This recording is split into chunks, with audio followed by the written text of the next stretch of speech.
tutabadilisha Kenya hii kwa mipango na miradi ya maendeleo na kwa umoja.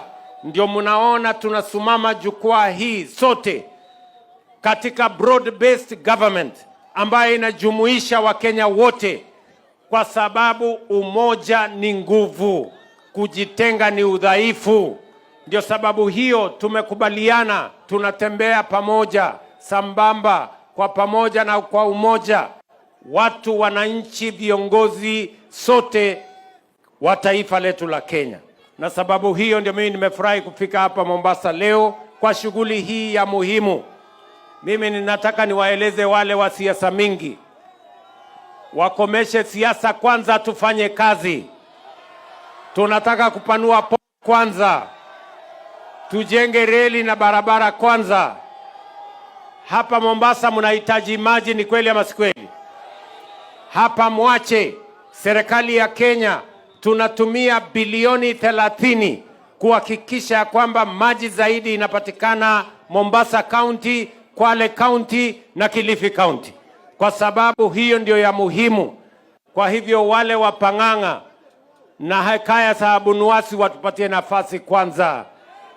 Tunataka tuwapatie watu wa Mombasa maji, tuwatengenezee barabara zenu vile mnaona zikiendelea.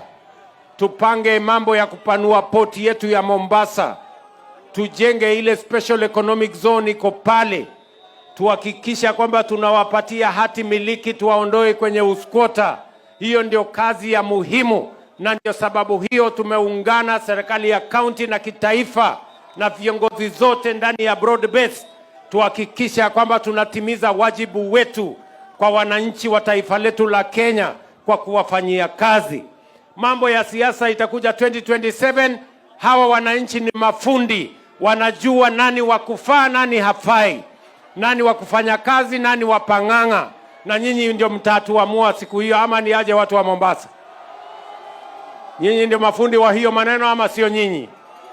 Wenye kuamua hatima ya MCA ni nyinyi, si nyinyi? Hatima ya mbunge ni wa kuamua ni nyinyi, si nyinyi? Ya gavana na rais ni nyinyi, si nyinyi? Ni wale wataamua ama ni nyinyi bwana? Si ni nyinyi ndio mtasema? Basi watupatie nafasi wale watu, tufanye kazi ya wananchi wa Kenya kwanza. Wasituletee porojo. Kwanza watafute sera, watafute mpango, watafute agenda, ndio tukuje tushindane. Bure watazama mapema na asubuhi.